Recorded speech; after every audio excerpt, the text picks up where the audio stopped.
What when you would go when you go off, when you'd have to stay somewhere, um, for whatever, however many. How long was the longest yard? How long were you away for that? Ooh, That was brutal, right? we were 30, I think 30 plus days in Santa Fe and about 90 in LA.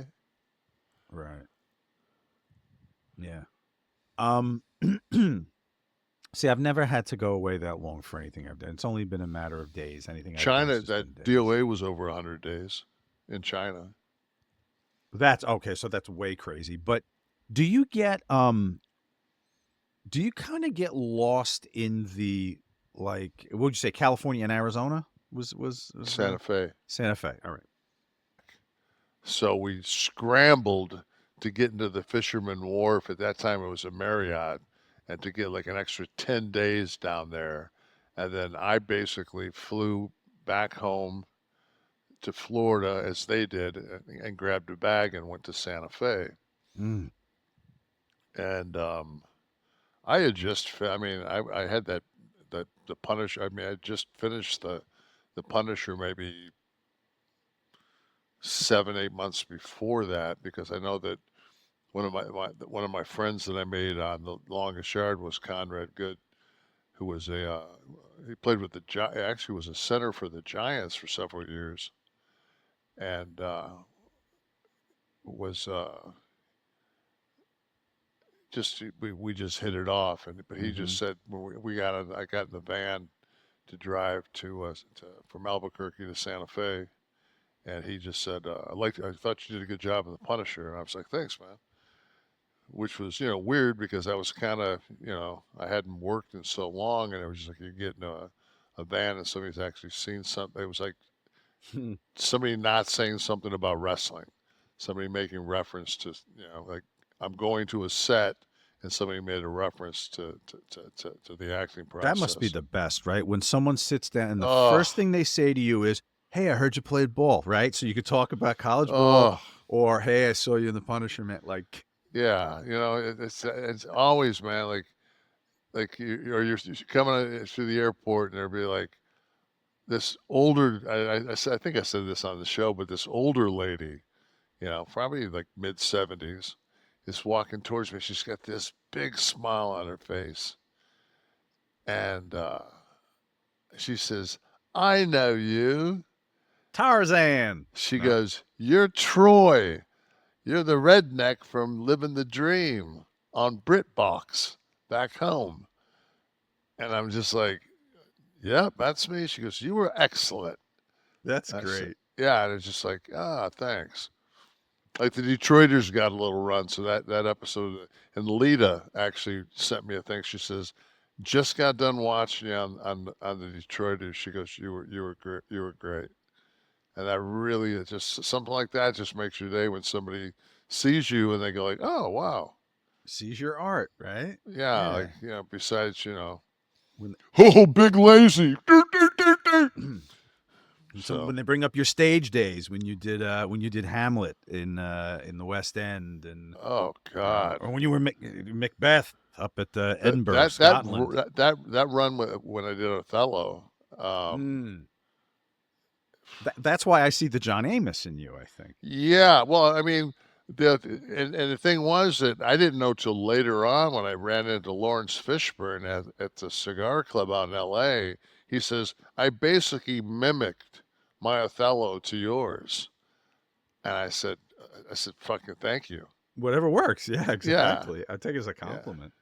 yeah. So So you end up going. So you get back out to. Well, you yeah, go out to so we go out Santa there Fe. and we get our first break.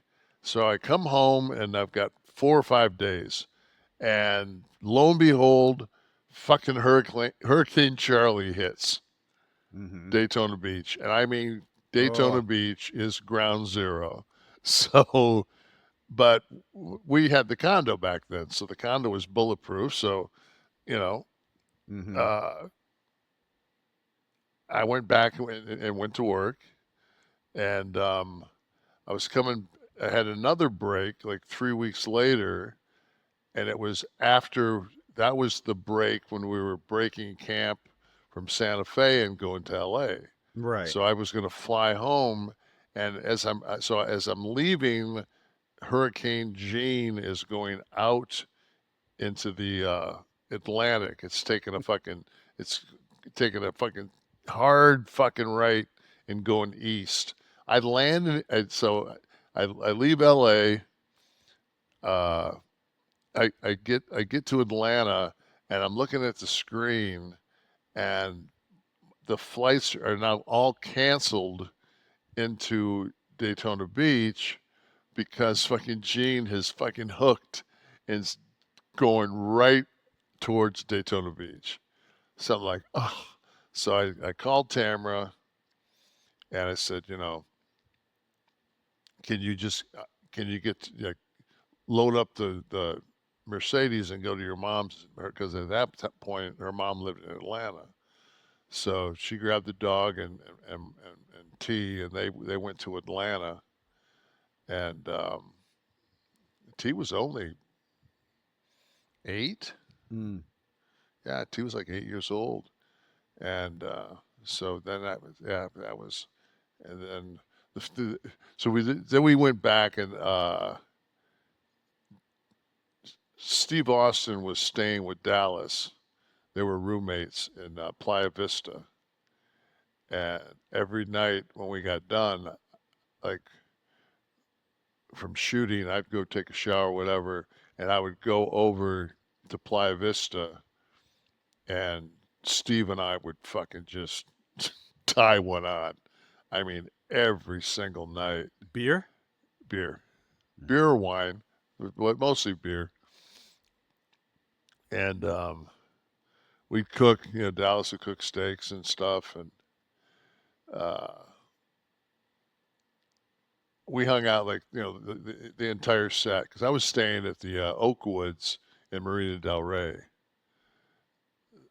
with, and I remember when it was all over with, I was packing my shit, and I just had for some reason I had accumulated enough where I needed just a small duffel bag to get all my shit in it. And I called Steve, and Steve came over to Oakwoods, and I was gray. I mean, I was just fucking gray. Steve was gray, and he hands me this uh, duffel bag. It's like a military duffel bag. He goes, "Hey man, this means the world to me. It was given to me by a soldier when I was over in Iraq doing one of those deals with WWE." He says, "If you can, don't check this. Just take it on the plane." I said, "Absolutely, man." And I looked at him. I said, "I'd like to say that I'm sorry I'm leaving and I'm going to miss you." I said, "But I can't, because I think if I stayed another week, I'd die." And he didn't say a word. He just looked at me, went like nodded, turned and walked away. like absolutely, dude. Like we have taken it to the limit. And that was one thing, man. It's just Steve and I will always, because Steve and I broke in at that time together when he had that little Honda Civic, and man, we made all those B towns together at WCW, and I mean, he was so fucking good, and especially at that style, that arm drag hip toss, Mm. that southern wrestling style. He was so good at it.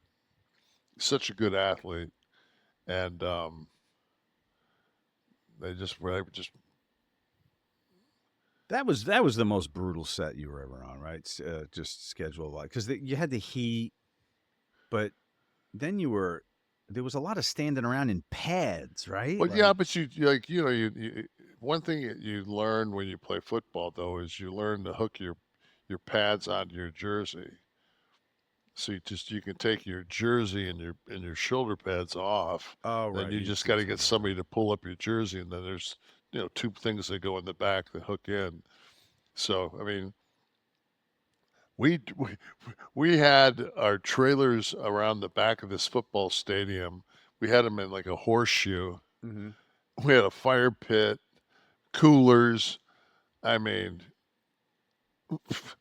we fucking me and Steve would steal the fucking golf cart, one of the production golf carts, take it off the campus across the street to the beer store, The liquor store, of course, right?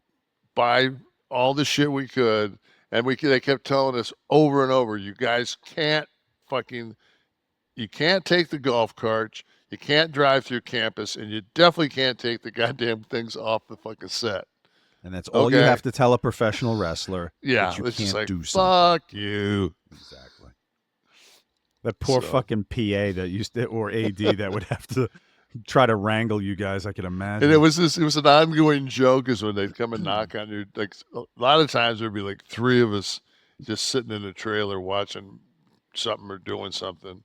Conrad had, I think he had his guitar there. He played his guitar or whatever. Bosworth was on that set. And Goldberg was on that set. You know, but we would all be in like somebody's trailer. And everybody had like a most of us had. I think we all had like a. I don't think they were double bangers. I think they were like single bangers, like big ass fucking trailers. And they would come knock on the door, you know, and we like 1, 2, 3, what? As loud as you could to some fucking first AD. They should have known what they were getting into when they just saw No. the fucking cast list. Jesus, and I mean, you know, you talking about testosterone, not a female on the cast. Courtney Cox is in the opening scene, and Cloris Leachman is in that one Hot. scene. Hot. Hot. She was hot in her day. She's great in that movie. I never saw it. I don't even know if I saw the original. Now that I mention it. Well, Is you're it, too is busy. it worth seeing? I know you were in it. You're so too busy. You're too busy going to that fucking place you put on your fucking Instagram What did I again. put on? Where was? Fucking, Eataly. Yeah, Jesus Christ, man. What does that Oh. take? Is that where fucking? I got a 36-month aged Parmigiano Reggiano. I got the 24 last time, and I was eating the cheese. I said, if the 24 is this good, I got a spring for the 36-month. Even the meats. I went up to the counter. I said, quarter pound of prosciutto di Parma, please. He said, how many months? I look up. Yeah, because it goes up to $72 a pound for 40 months. When they talk about longevity and they talk about like things absolutely not to do, it's like sugar and processed meat, cheese, prosciutto, salamis, yeah, supersat, all those things. Yeah, every time you walk into that fucking mall, everybody in there just they take their fucking hourglass and they just throw it on the ground. They're like, fuck, we don't care how much fucking sand's left in this thing. They have olive oils. That's good for you. Yeah. That's good for the blood, so I hear. Oh,